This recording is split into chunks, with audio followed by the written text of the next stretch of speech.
ঝরে পড়া শিউলির গন্ধে মমা করছে তালুকদার বাড়ির উঠোন। আকাশে মেঘেদের ছন্দহীন ঘোরাঘুরি কচি রোদকে আড়াল করতে পারছে না। অযত্নে বেড়ে ওঠা ঘাসগুলোতে শিশির জমে আছে। কলপাড়ে ফালি ফালি রোদ্দুর গাছের পাতার সাথে যেন লুকোচুরি খেলছে। সেই আলোয় ঝিলমিল করছে চারুলতার ভেজা চুলের গোছা। সদ্য স্নান সেরে উঠেছে সে। ভিজে আঁচলটা গায়ে জড়িয়ে অন্তরে সমস্ত ভার নিয়ে হেঁটেছে। পায়ের পাতা এখনও কাদা লেগে আছে, তবে সেদিকে কোনো মনোযোগ নেই তার। চোখের কোণে ভেসে আছে শুকনো পানির দাগ। রাতভর কান্না করার ফলে চোখ দুটো ফুলে উঠেছে। হঠাৎ পেছনে মৃদু পায়ের শব্দ শোনা গেল। চারুলতা ঘাড় ঘুরিয়ে দেখল নাহিদা এদিকে আসছে। নাহিদার অক্ষিজোড়া যেন অনেক না বলা কথা বহন করছে। চারুলতার সন্নিকটে আসতে সে ক্ষীর স্বরে শুধালো, আমার উপর তোমার রাগ হইতেছে না? সারা গতর অন্তর দাউ দাউ কইরা জ্বলতেছে না? চারুলতা থমকে দাঁড়ালো, বাকরুদ্ধ হয়ে গেল মুহূর্তেই। চোখ তুলে এক পলক দেখল নাহিদাকে। পরক্ষণে মাথা আবার নিচু করল। ওষ্ঠযুগল কাঁপছে। বুকের ভেতর গর্জে ওঠা বেদনা বিস্ফোরিত হতে চাইছে। চোখের ফোয়ারা জাগ্রত হতে চাইছে। তার ভেতরের অনুভূতিগুলো ঠিকরে বেরিয়ে আসলো প্রায়। কেউ যেন তাকে অগ্নিকুণ্ডে ধাক্কা দিয়ে ফেলে জিজ্ঞাসা করছে, জ্বলে পুড়ে ছারখার হচ্ছিস তো? স্রোতের মতো দাপিয়ে বেড়ানো প্রতিটি যন্ত্রণা অনুভূতি ঘিলে ফেলল চারুলতা। ফোকাসের মুখে তাকিয়ে রইল শূন্যে। নাহিদা এবার কিছুটা দৃঢ় কণ্ঠে বলল, আমারও এমন কষ্ট হয়েছিল। কলিজা ছিঁড়া হাতে আইয়া পড়ছিল যখন শুনলাম আমার স্বামীরে অন্যখানে বিয়ে হয়েছে। মনে হয়েছিল কেউ জ্যান্ত কবর দিছে আমারে, দম নিতে পারিনি। চারুলতা এখনো শূন্যে তাকিয়েছে। কি বলবে সে? নির্বাক দৃষ্টি মেলে নাহিদার কথাগুলো শোনা ছাড়া আর কোনো উপায় নেই।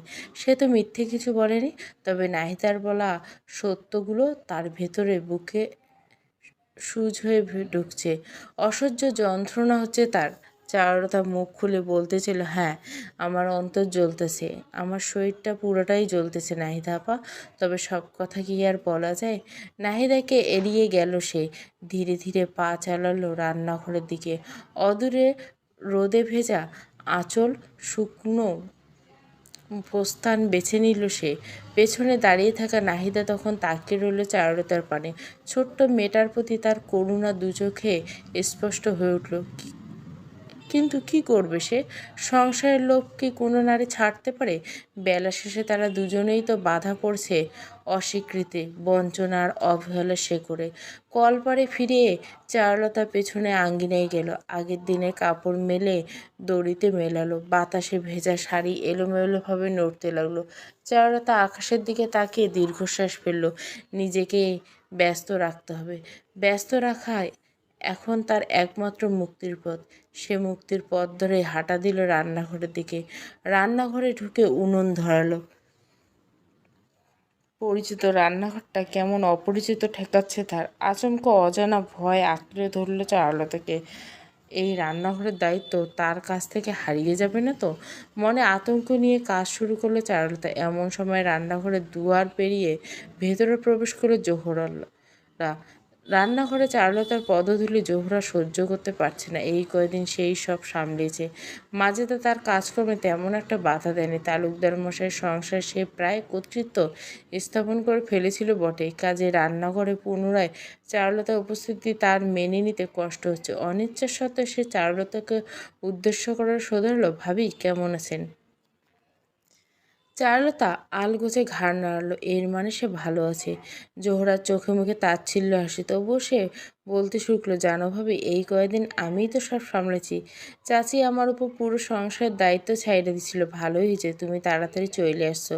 চারুলতা হাসার চেষ্টা করলো। এটিই তার প্রতিক্রিয়া। জোহরা রান্নাঘরে সরু খাটের খাম্বায় হেলান দিয়ে দাঁড়িয়ে তীক্ষ্ণ গলায় বলল, তাই ভাবি, তোমার কপালটা বড্ড খারাপ। ফিরলা তো ফিরলা, সতীন ঘরে ফিরলা। নিজের বইলে আর কিছুই রইল না। তোমার গলায় আমি থাকলে গলায় দড়ি দিতাম। জোহরা ইচ্ছাকৃতভাবে কথাটা বলল চারুলতাকে আঘাত করার। বড্ড স্বাদ জেগেছে তার। চারুলতার প্রতি তার ঈর্ষা গভীর কুয়োর নেই। সেই কুয়োর মাঝে ডুব মারছে সে। যদিও তুর্য আর চারুলতার মধ্যকার প্রেম ফাহিম এবং জোহরা পরিকল্পনাকে বাস্তব মোড় দিচ্ছিল। নিজেদের জায়গা শক্তপোক্ত করা, হিসেব কষা বেশ সহজ হয়ে গিয়েছিল। এখন নাহিদা ফিরে আসে মহা সর্বনাশ। সে জানে তুর্জয় আবার বাপভক্ত রূপে ফিরবে কিনা। জোহরার মুখে মিষ্টতা দেখে নতুন কথা জাল বুনে বলল, ভাবি তুমি শক্ত হও, বেশি চিন্তা কইরো না। পুরুষ মানুষ স্বভাব কুত্তার মতো, হেগো শরীর পাইলে হয়, প্রেম ভালোবাসা হেগোরে দিয়ে হয় না। পুরনো শরীর নতুন কইরা পাইছে তো, নিজেরে সামলাতে পারেনি। খিদা মিটাই গেলে তোমার কাছে ভাই ঠিক ফিরে আসবো। জোহরার কথাগুলো তীক্ষ্ণ তীরের মতো বিঁধল চারুলতার বুকে। রান্নাঘরের বাতাস যেন আরো ভারী হয়ে উঠল। তবুও চারুলতা চুপ রইল, মুখ দিয়ে টু শব্দ বের করলো না। চারুলতার নিস্তব্ধতায় জোহরা খানিকটা বিরক্ত হলো। এ এতবার তির্যক মন্তব্য ছিল, অথচ চারুলতা নিশ্চুপ। তার এই অভিব্যক্তি যথেষ্ট অস্বস্তিতে ফেলল জোহরাকে। কিন্তু চারুলতা নিজের কাছেই লেগে রইল। জোহরার জন্য কোনো শব্দ বরাদ্দ নেই তার ঘরে। ঠিক তখনই রান্নাঘরের দরজা ঠেলে মাজেদা ঢুকলো, তার চোখে মুখে রাতভর জেগে থাকার ক্লান্তি। মাজেদার উপস্থিতিতে জোহরা মুহূর্তে নেতিয়ে গেল। রান্নাঘরে আরেক মাথায় গিয়ে দাঁড়ালো, ব্যস্ত ভঙ্গিতে নাস্তার আয়োজন শুরু করতে লাগলো। মাজেদার কণ্ঠে রূঢ়তা মিশিয়ে বলল, আজ তালুকদার মশাই তেঘরিয়ায় গ্রাম পরিদর্শনে বের হবেন। নাস্তা চটজলদি বানাইতে হবো, দেরি হইলে বিপদ। কথা বলে মাজেদা সময় নষ্ট করলেন না, নিজেও নাস্তা বানানোর কাজে লেগে পড়লেন। নাস্তা তৈরি হয়ে গেলে জোহরা খুব আয়েশ করে খাবারের থালা সাজালো। খাবারটা নয়, শুধুমাত্র তালুকদার মশাইয়ের থালা। এরপর মাজেদা দিকে তাকিয়ে আবদার করলো, চাচি, চাচার খাবারটা আমি তাহলে দিয়ে আসি। মাজেদা অনিচ্ছাকৃতভাবে হ্যাঁ সূচক মাথা নাড়ল। জোহরা খুশি মনে থালা হাতে রান্নাঘর থেকে বেরিয়ে দিল। মাজেদা কিরমির করতে করতে জোহরা চলে যাওয়া দেখলেন। দাঁতের ফাঁক দিয়ে অস্ফুট স্বরে বেরিয়ে এলো, নষ্টা, চাচা শ্বশুরের সম্পত্তি হাতানোর নিতে নটিগিরি লাগাইছি। চারুলতা মাজেদার কথা শুনতে পেল, তবু চুপ করে রইল। খাবারের বাকি অংশ গুছাতে গুছাতে মাজেদা মৃদুস্বরে বলে, চারু, তুই তাজমহল আপারে ঘরে গিয়ে খাবার দিয়ে আয়, তুর্জয়ের ঘরে আমি যাইতেছি। চারুলতার বুক ধক করে উঠল। সে বাধা দিয়ে বলল, না আম্মা, এর ঘরে আমি যাবো খাবার নিয়ে। মাজেদা ধীর পায়ে এগিয়ে গেল চারুলতার মাথায় মাথায় হাত বুলিয়ে দিতে বলল, কেন নিজেরে কষ্ট দিতে চাস? সহ্য করতে পারবি? চারুলতা হাঁচার চেষ্টা করলো। ভাগ্যে যা আছে এর চেয়ে বেশি তো পামু না আম্মা। বাপ মরা মেয়েটাকে আল্লাহ আর একটা থাকার ঘর দিয়েছে, একটা পরিচয়। এর থেকে বেশি সুখ চাইলে মানুষের লোভী বলবো না? চারুলতার চোখ দিয়ে ঝরঝর করে অশ্রু বইতে লাগলো। মাজেদা পরম যত্নে চারুলতাকে বুকে চেপে ধরল। কি বলে এই ছোট্ট মেয়েটা? তিনি সান্ত্বনা দিবেন, তা বোধগম্য হচ্ছে না। চারুলতা আলগোছে দরজা খুলে তুর্জয়ের ঘরে ঢুকলো। তার বুক ধুকপুক করছে, হৃদের প্রতিটি স্পন্দন শ্রবণ গোচন হচ্ছে তার। জানলার ফাঁক দিয়ে মৃদু রোদ এসে পড়ছে তুর্জয়ের উপর। সে উবুর হয়ে শুয়ে আছে, বড় বড় করে নিঃশ্বাস নিচ্ছে। শুয়ে থাকার ভঙ্গিতে এক ধরনের ক্লান্তি মিশে আছে। খাবারের থালা বিছানার পাশে রেখে তুর্জয়কে ডাকতে যাবে, ঠিক এমন সময় চারুলতার চোখ চুম্বুকের মতো আটকে গেল। সে থমকে দাঁড়ালো। তুর্জয়ের পিঠ ভর্তি লালচে দাগ, তীক্ষ্ণ নখের আঁচড়। কেউ দুহাত দিয়ে তাকে জড়িয়ে ধরেছিল, আঁকড়ে ধরেছিল, উন্মাতের তাকে নিজের ভেতরে টেনে নিতে চাইছিল। দাগগুলো শুধু তুর্জয়ের দেহে নয়, চারুলতার বুকের ভেতরে খোদাই হয়ে গেল চিরতরে। এক মুহূর্ত যেন তার পৃথিবী ভেঙে গুড়িয়ে গেল। কানের মাঝে পুনরায় শস্য শব্দ হচ্ছে। চারুলতা ভেবেছিল তুর্জয় হয়তো তাকে সেই রাতের মতো অবাক করে দিবে, যে রাতে সে কলির কাছে গিয়েছিল, কিন্তু ফিরে এসেছিল তাকে একটি বারের মতো না ছুঁয়ে। তবে আজকের চিত্র ভিন্ন কথা বলছে। চারুলতার থালাটা বিছানার পাশে সে ছোট্ট টেবিলে রাখল। নিঃশব্দে সপ্তপর্ণে তুর্জয়ের দিকে আর একবার না তাকিয়ে সে দ্রুত পায়ে বেরিয়ে এলো। ঘর থেকে বেরিয়ে চারুলতার মনে হলো তার পায়ের নিচের মাটি সরে গেছে। সে শূন্যে ভাসছে। অবুঝ কিশোরী নিজের বোকার মতো প্রশ্ন করলো, স্বামীর ভাগ কি সত্যি অন্য কাউকে দেওয়া যায়? ভালোবাসা কি এত সহজে ছিটকে পড়ে, অন্যের দ্বারগোড়ায় পৌঁছে যায়? পঞ্চদশী কন্যা চারুলতার বুকের গভীরে তখনও এক নতুন উপলব্ধির জন্ম হলো। সে বুঝল পুরুষকে বদলে দিতে জানে দুটো জিনিস, একটা ভালোবাসা আর একটা শরীরের মোহ। ভালোবাসা পুরুষের হৃদয়কে চিরকালের জন্য বদলে দেয়, মানুষটিকে নতুন করে গড়ে তোলে। কিন্তু শরীরের মোহ ক্ষণস্থায়ী ক্ষুধার মতো, এক সময় মিটে যায়, আবার নতুন শিকারের অপেক্ষা করে। এর কোনো স্থায়িত্ব নেই, পুনঃস্থাপন আছে, যারা তার ভাঙা হৃদয়ে বারবার আওড়াতে লাগলো।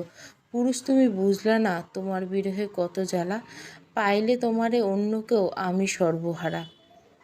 নাস্তা সেরে তালুকদার মশাই ফাহিমার আলী মাঝিকে নিয়ে গ্রাম পরিদর্শনের অজুহাতে বের হলো, কিন্তু তার প্রকৃত গন্তব্য ছিল গ্রামের উত্তর মাথায় পরিত্যক্ত ঘাটে। ওদিকটায় গ্রামের মানুষদের যাতায়াত নেই বললেই চলে। ধ্বংসস্তূপের মতো এই স্থানটি হয়ে রয়েছে তার গোপন স্বর্গরাজ্য। আগের থেকে মাথা উঁচু করে দাঁড়িয়ে থাকা ভাঙাচোরা টিনের ঘরগুলি সাম্প্রতিক সময়ে নতুন করে মেরামত করা হয়েছে। এখানেই চলছে প্রজেক্ট রজনীগন্ধা এর সকল কার্যক্রম। তালুকদার মশাই অতি নিকৃষ্ট এবং গোপনতম কাজ। রাত হলে এখান থেকে অচেনা 10টি মেয়ের মুখ নিষিদ্ধ ভুবনের দিকে ছুটে চলবে। তালুকদার মশাই বড় ঘরটাতে প্রবেশ করতে উপস্থিত সকলে ব্যস্ত হয়ে পড়ল। সালাম জানিয়ে তালুকদার মশাই বসবার ব্যবস্থা করল। মাটিতে প্রায় অবচেতন অবস্থায় পড়ে থাকা কিশোরীগুলোর দিকে চোখ বুলিয়ে নেন তিনি। ঠোঁটের কোণে শিকারীর ন্যায় বিশ্রী হাসি। আচমকা তার দৃষ্টি নিবদ্ধ হয় কচি কিশোরীর মুখে। বয়স যেন এখনো 16 হয়নি। ভয়ে মেয়েটির ঠোঁট তীর তীর করে কাঁপছে, চোখ থেকে অবিরত অশ্রু গড়িয়ে পড়ছে। চিৎকার করে কাঁদতেও পারছে না তারা। লাঠি হাতে একজন সর্বদা দাঁড়িয়ে থাকে তার পাশে, পান থেকে চুন খসলে বেধড়ক পেটায়। মেয়েটির দিকে তাকিয়ে তালুকদার মশাই মনে মনে হলো বৈদ্য তাকে আশ্বাস দিয়েছিল, এই অভিশপ্ত রোগ থেকে মুক্তি পেতে হলে কচি কুমারী দেহের স্পর্শ প্রয়োজন, এছাড়া অন্য কোনো উপায় নেই। এই অন্ধবিশ্বাস আজ তাকে উন্মাদনায় করে তুলল। ফাহিমকে ইশারা করলেন তালুকদার, এই মেয়েটি আলাদা ঘরে নিয়ে যেতে। ফাহিম তাই টেনে হিঁচড়ে মেয়েটিকে অন্য ঘরে নিয়ে গেল। মুখ গম্ভীর রেখে তালুকদার মশাই উঠে দাঁড়ালেন, ওই ঘরের দিকে যাত্রা শুরু করলেন। মেয়েটিকে ঘরে ছুঁড়ে ফেলে ফাহিম বেরিয়ে এলো। তালুকদার মশাই ভেতরে ঢুকে দরজা লাগিয়ে দিলেন। মেয়েটি একটু সাহস করে কান্না করে উঠে বলল, ও দাদু, ছেড়ে দেন আমাকে, আমি বাবা মার কাছে যেতে চাই, আমার এত বড় সর্বনাশ কইরেন না, আমাকে ছেড়ে দিন। কিন্তু দানবের কর্ণকুর সেই মিনতি মোটেও পৌঁছল না। হায়নার মতো ঝাঁপিয়ে পড়ল ওই ছোট্ট মেয়েটির শরীরের উপর। তার নিষ্পাপ কণ্ঠরোধ হয়ে আসলো, শুধু ছটফট করা দুটো হাত ছড়িয়ে নিতে চাইল নিজেকে। তাতে বিশেষ কোনো লাভ হলো না। ঘর জুড়ে শ্বাস প্রশ্বাস, চাপা কান্না, অসহায়তা, আর্তনাদ মিলেমিশে তৈরি করলো এক বিভীষিকাময় পরিবেশ। ক্ষণকাল বাদে সব নীরব। তালুকদার যখন নিজের শরীরের বোঝা উত্তোলন করবে মেয়েটির উপর, তখন তার চোখে মুখে ফুটে উঠছে তৃপ্তির হিংস্র ঝিলিক। বিছানার চাদরে ছড়িয়ে পড়ছে রক্তের দাগ, এ যেন এক নির্মম সিলমোহর। তালুকদার গভীর শ্বাস নিলেন, ঠোঁটে এক চিলতে হাসি খেলে গেল। মনে করলেন তিনি যেন এই অভিশপ্ত রোগ থেকে নিজেকে মুক্ত করে ফেলছেন আজ। জয় হয়েছে তার। অবাঞ্ছিত পর্ব 12। মিম খাতুন দিয়ে দিলাম। একটু সমস্যায় আছি, গল্পগুলো আসতে সময় লাগবে, শেষ করে দিব। ভালো লাগলে অবশ্যই লাইক, শেয়ার এবং সাবস্ক্রাইব করবেন। Thank you for watching.